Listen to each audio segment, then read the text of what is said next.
Ouais, salut tout le monde, salut les élèves de 3C. Je vous envoie une petite vidéo sur une notion qu'il va falloir qu'on travaille pendant le mois de juin. On va pas travailler que celle-là, mais là je vous envoie une petite vidéo parce que c'est une notion qui est peut-être un petit peu trop compliquée avec tout un tas de cours papier. Euh, donc je vous invite à prendre note de cette vidéo qui va vous expliquer ce que c'est que la notion de fonction. Notion de fonction, c'est un chapitre qui fait partie de notre manuel. C'est un chapitre qui est complètement nouveau, vous n'avez jamais vu ça. Euh, c'est quelque chose d'un petit peu abstrait, mais au final, quand on décortique un peu, on se rend compte que c'est pas si compliqué que ça, parce qu'en fait, c'est plutôt une histoire de vocabulaire au début. Hein. Donc, vous essayez de comprendre cette petite vidéo et puis je vais vous poster quelques exercices à faire dans le manuel. Avec cette vidéo, logiquement, vous devriez y arriver. Et je vais vous poster aussi un cours écrit de toute façon pour mieux comprendre ça. Alors, notion de fonction. Voilà, donc c'est le nom du chapitre. Là, je l'ai écrit sur mon mauvais petit tableau qui est toujours dans mon salon. Qu'est-ce que c'est qu'une fonction en fait en maths?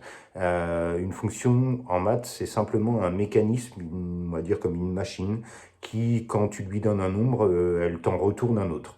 Alors, ce type de machine qui, quand tu lui donnes un nombre, t'en renvoie un autre, il en existe à l'infinité. On peut en inventer même nous-mêmes. Nous, on va en prendre une très simple. On va prendre par exemple celle qui met au carré. Donc mettre au carré, tu sais bien ce que ça veut dire. Mettre au carré, ça veut dire remultiplier par la même chose. Hein, donc je vais prendre cette machine qui, en fait, quand tu lui donnes un nombre, va te renvoyer le nombre remultiplié par lui-même. C'est quelque chose de très très simple comme machine, mais c'est plutôt sur le vocabulaire que j'ai envie de vous parler là maintenant dans cette vidéo. Alors, en fait, ce que je vais faire, c'est que je vais symboliser, quand je vous parle d'une fonction, je vais symboliser le nombre de départ et le nombre d'arrivée par deux bulles. Donc, une bulle qui est à gauche et une bulle qui est à droite, et puis avec une flèche. Voilà. Donc là, j'ai représenté un mécanisme. Euh, à gauche, je vais mettre le nombre de départ.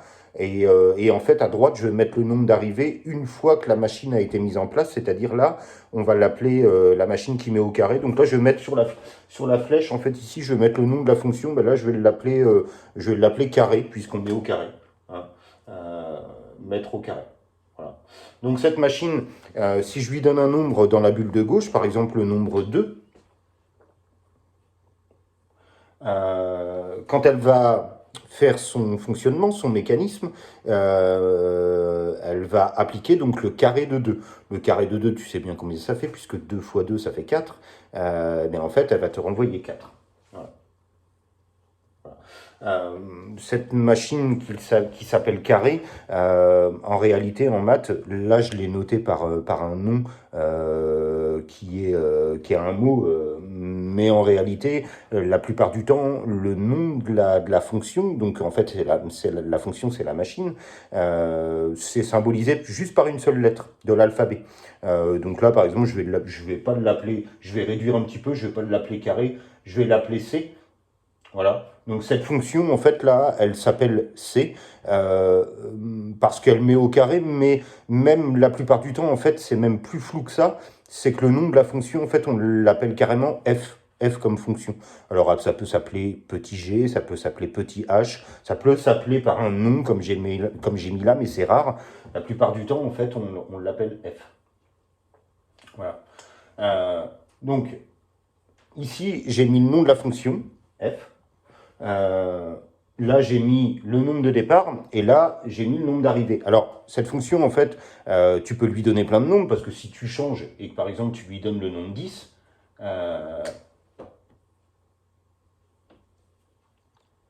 quand elle va travailler, elle va te renvoyer le calcul, puisqu'on est d'accord, j'ai appelé cette fonction f, mais on peut se rappeler ensemble que c'est la fonction qui met au carré. Hein. c'est son mécanisme. Il y en a plein d'autres, hein. Il y a la fonction qui va multiplier par 2, il y a la fonction qui va mettre au carré et puis rajouter 4, il y a la fonction qui va diviser par 3, enfin tu peux en imaginer tout un tas. Hein. Là, je suis en train de vous parler de la fonction qui met au carré. Cette fonction, bah, quand tu lui envoies le nombre 10, elle va te répondre 10 fois 10, c'est-à-dire 100. Voilà. Alors, maintenant, au niveau du vocabulaire, puisque je vais vous donner des exercices un petit peu à faire. Je sais, c'est hyper abstrait comme notion. Vous allez voir qu'en fait, c'est surtout une histoire de vocabulaire. C'est la notion de fonction, ça va être beaucoup vu pour ceux qui vont partir en seconde générale. Et en fait, c'est un petit peu un langage un peu spécial, un petit peu comme si tu apprenais une nouvelle langue. Donc en fait, au début, c'est plutôt une histoire de vocabulaire, mais pas des notions de maths très compliquées. Il n'y a pas d'énormes calculs à faire. Hein. Il faut surtout essayer de comprendre les notations.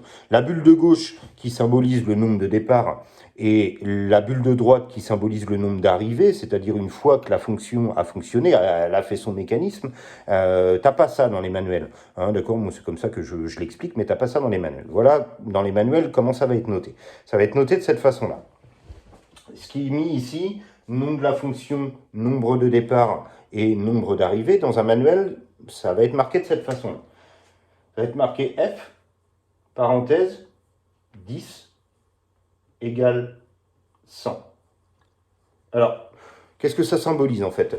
La lettre, vous avez l'habitude de la voir en tant qu'un nombre. Hein, quand on dit petit x, tu te rappelles, la plupart du temps c'est un nombre. Là en fait, le petit f qui est marqué là, qui est aussi une lettre de l'alphabet qui pourrait symboliser un nombre, ici c'est pas le cas. En fait, f c'est juste le nom de la fonction. Donc ça, c'est le nom de la fonction. D'accord? Ici, c'est une parenthèse. Alors, ce n'est pas une parenthèse de signe collé comme on a l'habitude de voir ou quoi que ce soit. C'est juste une parenthèse qui symbolise le nombre de départ, c'est-à-dire le nombre que tu as donné à ta fonction. On va le penser comme ça. Hein, c'est-à-dire qu'en fait, là même, carrément, si je voulais, en fait, je pourrais mettre une petite bulle comme ça, en fait, qui symboliserait tout simplement la bulle de gauche qui est ici. D'accord? Et là, une bulle comme ça qui symbolise la bulle de droite, c'est-à-dire le résultat une fois que la fonction a fonctionné. Je rappelle, c'est toujours ici, dans mon exemple, c'est toujours une fonction qui met au carré. Mais à droite, il n'y a pas de bulle, parce que les bulles, grosso modo, ça n'existe pas, c'est dans ma façon d'expliquer à moi. Et puis là, ici, c'est pas une bulle, c'est une parenthèse. Par contre, là, ici, on est obligé de la mettre. D'accord? Donc voilà, ça, c'est ce que vous allez croiser dans un manuel. Donc, par exemple, qu'est-ce que ça signifie? Ça signifie ici que quand on donne 10 à cette fonction qui s'appelle f, elle te renvoie le résultat 100, et c'est normal parce que cette fonction ici, dont j'ai parlé là, en fait, c'est la fonction qui met au carré. Et la deuxième notion, c'est f, la deuxième façon de le noter, pardon, parce qu'il y a deux façons différentes, c'est f 2 points, 10, flèche, 100. Voilà. Donc, ce que je vous ai mis là, c'est, on va dire, un petit peu une toute petite définition de ce que c'est qu'une fonction. Et un petit peu comment on la symbolise avec les notations. Là, ici, ça, tu ne le croiseras jamais dans un manuel. Par contre, ces deux choses-là, tu vas le voir énormément. Et ça, tu vas le voir aussi beaucoup. Un petit peu moins, parce que c'est quand même plutôt cette notion-là qui est utilisée. Mais ça et ça veut dire la même chose. D'accord? Ici, ça signifie que quand on donne 10 à la fonction f, elle te renvoie 100. Et là, c'est pareil, quand tu donnes 10 à la fonction f, elle te renvoie 100. Là, tu vois, il y a une petite flèche avec une petite barre. Et puis là, il y a 2 points. Et donc, le f qui est là n'est pas un nombre. Hein, on est d'accord, le f qui est là n'est pas un nombre. Le f qui est là signifie juste que c'est le nom de cette fonction que j'ai appelé f, mais je pourrais très bien l'appeler d'une autre façon. Tu verras dans les manuels, des fois, ça sera un autre nom. La fonction, elle pourra s'appeler g, elle pourra s'appeler h, enfin, tout un tas de choses comme ça. Voilà. Donc là, c'est une première vidéo que je te demande de consulter. Je sais, c'est un peu long, mais tu peux pas comprendre réellement ce que c'est qu'une fonction avec une vidéo de 2 minutes. Ce chapitre, il est quand même compliqué. Je vais essayer de vous le faire passer par quelques petites vidéos, mais je vous invite vraiment à les consulter parce que sinon, vous allez rien comprendre du tout. Si vous les regardez réellement, vous allez capter. Donc, j'y vais par étapes. Là, j'ai parlé de la définition d'une fonction. On récapitule, une fonction, c'est simplement une machine qui, quand tu lui donnes un nombre, elle t'en renvoie un autre. Alors, c'est quoi le mécanisme en fait? Comment on sait quel nombre arrive? Quand on donne un nombre, comment on sait le mécanisme? Bah ça sera noté dans ton exercice. Soit on va te dire c'est la fonction qui met au carré, auquel cas tu sauras que quand tu donnes un nombre à cette fonction, bah, en fait elle va remultiplier par lui-même, elle va mettre au carré. Soit on te dira c'est la fonction qui simplement multiplie par 3 et puis après retire 2. Donc on aura des calculs à faire. Mais une fonction, c'est une machine qui, quand tu lui donnes un nombre, en renvoie un autre. Et la notation avec la bulle de gauche et la bulle de droite, ça n'existe pas. C'est pour essayer de comprendre. La bulle de gauche, c'est la bulle de départ. La bulle de droite, c'est la bulle d'arrivée. La petite lettre qui est au milieu de la flèche, c'est tout simplement le nom de la fonction. Et comment ça s'écrit au niveau des notations mathématiques, les vraies notations mathématiques, ça s'écrit de cette façon-là et cette façon-là. Voilà, donc j'en viens à la vidéo numéro 2, après que tu consulteras juste après celle-là.